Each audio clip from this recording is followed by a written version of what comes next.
Muito bem. Estamos de volta com o nosso programa BH Todo Dia. E foi muito legal que no intervalo todo mundo descobriu onde fica meu ponto. Jornalista tem ponto, né? O apresentador tem ponto. O meu ponto é do mundo, pertence a todo mundo aqui ouve o meu ponto. Isso é muito legal, um ponto democrático. Um beijo pro meu ponto, viu, Marney? Tudo de bom pra você, viu? Muito legal. Deixa eu puxar um assunto aqui, que eu vou começar contigo, Marcelo. Por que o nome Júlia? Júlia, porque é uma música dos Beatles.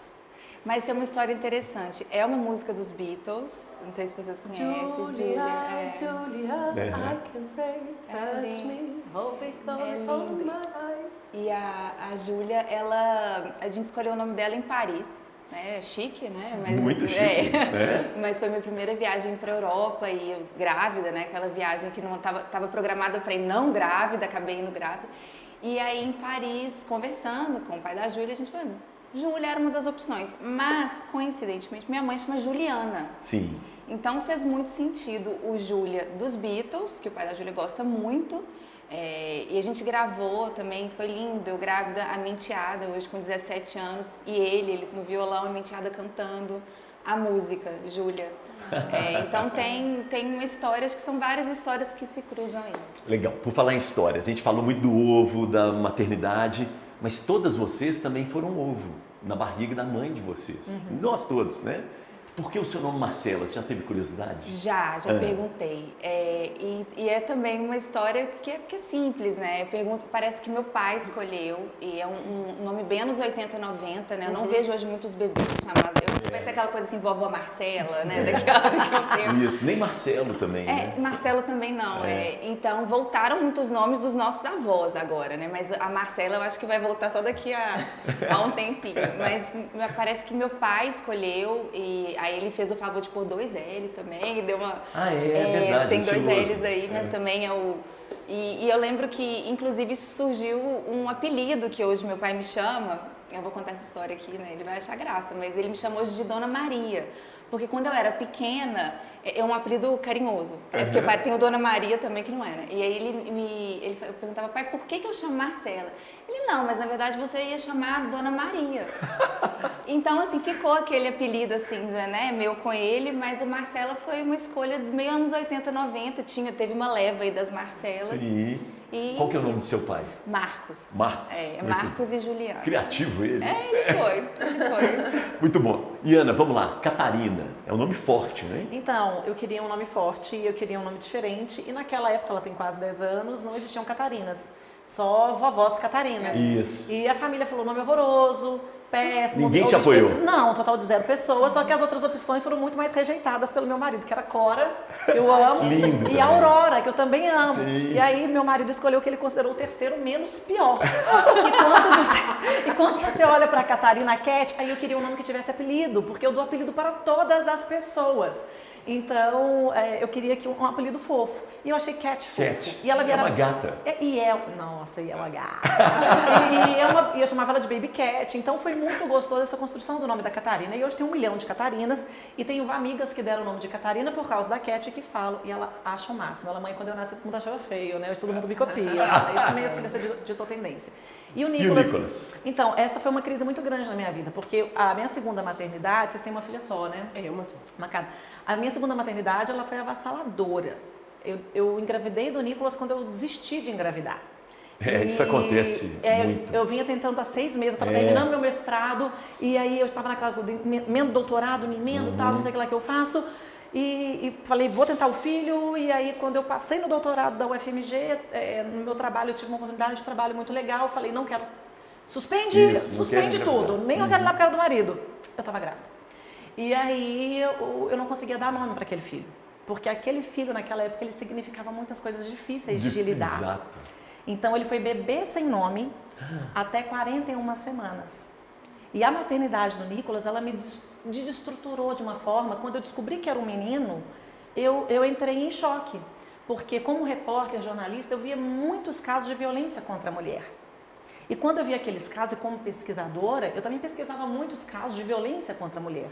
Então, na hora que eu vi que eu estava grávida de um menino, e eu venho de uma família de muitas meninas, eu tenho 4 irmãs, somos 5 filhas, mulheres muito fortes, e não porque a gente gosta de ser forte, mas é porque muitas vezes a mulher é forte porque ela não tem a opção de não exatamente. ser forte. Você não tá Pra me elogiando, sobreviver. não. Não me chama de guerreira, não me chama. Guerreira é a mulher sobrecarregada, é a China, Ainda mais da eu com selva, 1,80m, a primeira coisa que pensa, mulher forte. Eu falei, não, para. Não, imagina eu com 1,5. Então, enfim. E aí, quando eu descobri que eu estava grávida do Nicolas, pra mim foi uma crise muito grande. Menino. E aí eu estava numa aula do doutorado, quando uma colega ela começou a falar de literatura fantástica contemporânea e que na contemporaneidade as personagens femininas são muito fortes e os homens, eles têm umas crises de identidade, são frágeis, são Perfeito. bobos. Homem chora. Não, mas são bobos, Bobos. assim. E aí, na hora que ela explicou isso, ninguém sabia que eu estava grávida, porque eu escondia minha gestação o máximo possível, porque na verdade eu estava tentando administrar esse positivo, que veio quando eu desisti do positivo. Ai, gente, foi muito terapia, que depois virou tese de doutorado. E aí eu saí da sala e fui chorar no corredor e eu falei, por que eu tô com medo de ser mãe de menino? E aí eu fui entender, é muito fácil a gente criar mulheres fortes. A gente estava conversando aqui no intervalo. Se você não cria uma filha forte, o que acontece com ela? Ela morre. Ela morre, ela é agredida, a alma, eu falo, morre muitas vezes nem físico, mas é a morte da alma, dos ideais, dos sonhos. Então a gente tem que criar filhas fortes porque a gente não tem outra opção. Agora, como que você cria um homem que é forte, mas que não tem medo de dar lugar para a mulher? Como você cria um homem que conhece sua identidade, mas ao mesmo tempo ele não abafa a identidade da outra? Como você que cria não um seja homem machista. E como você cria um homem sensível, que sabe falar sobre os próprios sentimentos? Eu não sei. Isso bugou minha cabeça. Então eu não conseguia dar um nome. Para esse filho, eu não conseguia dar um nome porque eu estava sentindo, eu não conseguia dar nome para nada. E aí era bebê, sem nome. E aí eu já tinha falado, quando ele nasceu, eu olho para a cara e vejo que tem cara de quê? E o parto dele foi muito complicado, é outra história que virou minha tese de doutorado, sobre narrativas de parto, narrativas instagramáveis, né? Como que a gente fala sobre os nascimentos dos nossos filhos nas redes sociais e esses vídeos de parto que as pessoas fazem e eu fiz, enfim. E aí eu fiz uma lista, eu não gostava de nada, meu marido não gostava de nada, e no final a gente chegou em Nicolas, que significa aquele que vence com o povo. Então eu falei, é um nome legal, um nome que é forte, combina com Cat, vira Nick, Nico, Nicolico, que hoje ele tem vários apelidos, mas quando eu olho, eu vejo, né, aquele que vence com o povo, que é o que significa o nome dele, eu olho para o Nicolas, é aquele que me ajudou a vencer os meus medos. Ele me ajudou a pensar num outro modelo de masculinidade. Isso, ele é possível. Ele mas eu vou te falar, meu filho tem 5 anos, eu ainda estou tentando descobrir o caminho, né? Ainda estou tateando ali. Então, assim, o meu desejo profundo é que eu acerte. Porque é muito fácil a gente ver que mães que acertam e erram, né? A gente só quer acertar com os filhos da gente, né? Mas a gente sabe que eles vão estar na sala de terapia daqui a alguns anos falando sobre as nossas falhas. Mas então o Nicolas, a Catarina para mim, ela significa esse meu deslumbramento com a maternidade que ela trouxe, e o Nicolas, ele significa para mim o pisar no chão dessa maternidade, mas não pisar no chão, mas pisar na lama, pisar na profundidade, me revisitar por dentro, revisitar os meus conceitos e me entender como mãe de menina e de menino. E o seu nome, Iana? Minha mãe inventou. Mas existem várias, né? Então, eu tenho minha irmã, mas é porque a história é engraçada. Eu tenho minha irmã, gente, o nome lá de casa é muito brega, porque é muito anos 90. A minha irmã mais velha chama Yara, minha mãe chama Isabel, meu pai Eustáquio. Minha mãe tinha uma professora que chamava Yara, ela amava Yara. Aí engravidou de novo. Minha mãe pensava em Mariana, de madrugada, viu um filme, bêbada de sono, ouviu Mariana, ouviu Iana, Yara e Iana, olha que coisa linda. Yara e Iana. Aí veio a terceira, não tem que ter I também, virou Yara, Iana e Isa. Aí quando minha mãe tinha 45 anos, só há 20 anos, ela engravidou de gêmeas. Uau. Meu Deus. Por acaso, mesmo casamento, meu pai, minha mãe, ela achou que estava na menopausa com câncer. Meu Deus do céu. Eu tô 46. Olha, velho. Então, dá tempo. E aí falou que nome que fica, tinha que ser com I. Ah não, gente, os dois com I? Ivi e Yasmin. Então nós somos 5. Yara, Iana, Isa, Ivi e Yasmin. Eu falei, é brega, anos 90. Mas a gente chama os nossos, família do I. Aí pela minha irmã, a Isa, que ela teve 4 filhos, repetiu. Luca, Lara, Lia e Lívia. Eu falei, Isa, você também deu, não? Mas enfim, então essa... eu costumo dizer, Elias, que tudo tem uma história. E todo mundo tem uma história para contar. Olha quantas histórias diferentes a gente está contando aqui. E nenhuma história é igual. Né? Então, é maravilhoso. Eu acho que todo mundo tem que contar a sua história, gente. Então vamos lá. Quero que você comece pela Ruth. Pela Ruth? Então, primeiro eu tinha sonho de ser mãe. Eu até os 15 anos de idade eu já fazia show, já trabalhava, já assinava contrato, chegava em casa, tinha um boneco pra dormir. Ah, não acredito. Tipo assim, vou treinar. Eu era doida pra ser mãe. Aí eu casei tarde. O que é tarde? Eu tive a Ruth com 38. Mas o que é casar tarde? Me ajuda a entender esse É conceito. porque minhas primas todas já estavam casadas, minhas amigas. Você casou com quantos anos? 37. Gente, isso não é tarde. Mas Enfim, tudo bem. a gente compreende. Não, olha, mas- hoje sendo mãe, ter mãe após os 30, a energia é outra, o corpo é outro. Eu sei porque certamente. minhas amigas todas tiveram, minhas amigas todas têm filhos adolescentes jovens, né? Então, hoje eu tenho colegas de trabalho que eu podia ser mãe deles. A energia é outra. Lidar com a criança é outra. Eu olho pra minha mãe e falo, gente, como eu não tive Mas você filho não com acha que a sua 24? maturidade para poder lidar... E outra coisa, que você conseguiu alcançar coisas na sua carreira... Não, isso é óbvio. Não foi mais fácil? Não, isso Porque- é óbvio. Mas eu digo assim, o tempo maturo emocionalmente, mentalmente, o corpo não acompanha. Ah, não, isso desiste. Então não é vai- nesse lugar que eu tô falando. Então quando eu achei que eu não ia mais ser mãe, né? Eu já tava tipo, tá bom. E eu estava vivendo como voluntária num campo missionário, como lá no Piauí, divisa com o Ceará, a última cidade. E eu já estava lá 7 meses, eu estava grávida de 2 e não sabia. Ah, não. Sentia dor nas costas, achava que era por causa da moto, por causa da terra, de subir, descer, escalar, voltar, né? Não acredito, E era a Júlia. Ruth. Aí, quando eu soube que eu tava grávida, aí eu pensei assim, aí fica aquele treino, se for menino, menina, eu vou gostar, só que mentira. Dentro eu ficava assim, podia ser menina, eu não quero ter filho, não. Tá Eu quero vendo? menina. Mas é porque eu achava lindo, olha, tem uma coisa assim, Mas tem que coisa eu aprendi que- com a violência que eu sofri. Ser mulher, queria te falar. Você vai ouvir um trabalho meu que eu vou te mandar, Eu vou chama começar a Lágrima Seca. Já vou chorar agora, A você me mulher fala que de uma encontra a lágrima, vida já tô após a chorando. dor. Você, mulher, é lindo ser mulher. É maravilhoso ser mulher. Quando eu encontrei a dicotomia, o paradoxo da minha fragilidade com a minha força, e no meio tinha um homem que nos ensinou a ser mulher, chamava Marco. Se tem uma coisa que eu e Lira a gente realmente reconhece, como ele nos ensinou sobre o que é ser esse ser que nasce com a pepeca, com o útero e que vem com suas complexidades que a literatura tenta entrar e ainda não conseguiu, que é o ser mulher. Que coisa, que universo, que correnteza é essa? Que rio é esse? Então, quando eu descobri que dentro de mim habitava alguém, cara, eu perdi o fôlego e eu falei assim, meu Deus, eu venho de uma família de matriarcas, muita mulher. Só tem 2 netos, o resto é tudo mulher. Só tem 2 bisnetos, o resto é tudo mulher. Então eu falei, não, se eu for mulher, eu vou amar, eu vou poder mostrar pra ela como que é esse universo. Aí eu falei, mas se for homem? Ai, meu Deus, se eu for... Tá. Aí eu só vi o nome de mulher. Ana e Ruth. E Ana, 3 meses antes, nasceu a bisneta Ana. Então eu falei, puxa, vai confundir todo mundo, né? Eu vou trabalhar a Maria queria tanta Ana, vou pôr Ana também. Aí eu falei, não. Na hora que a gente fez o ultrassom, o pai dela falou assim, ele é do Paraná, Júlia, vai ser Ruth. Aí eu falei, nossa, Ruth, esse nome é forte. Eu conheço a história de Ruth, uma história incrível, né? Quando ela saiu da minha barriga, ela saiu baby blue. Então a pediatra olhava para a obstetra e balançava a cabeça, tipo assim, 0 resposta. Ali eu comecei a cantar e fui lembrando da história de Ruth. E fui lembrando, eu falei assim, Deus, a Ruth vai viver. Abre o bocão, eu falei, nossa, é a minha Ruth. E quando eu olhei para ela era muito Ruth. Quando eu olhei para ela, eu falei, meu Deus, ela é muito Ruth. Oi, Rutinha, oi, filha, bem-vinda. E foi um contexto que hoje ela já conhece bastante, 8 anos, o que eu consigo administrar com a idade dela. Então, a nossa história, a minha e do pai dela, é bem complexa. Então, nessa época, o pai dela estava preso. Então, foi uma fase em que a maternidade veio para mim como uma flor que desabrocha em meio à escuridão. Foi poema puro, puerpério, os pontos, acordar de madrugada, trocar a fralda. Era poesia para mim.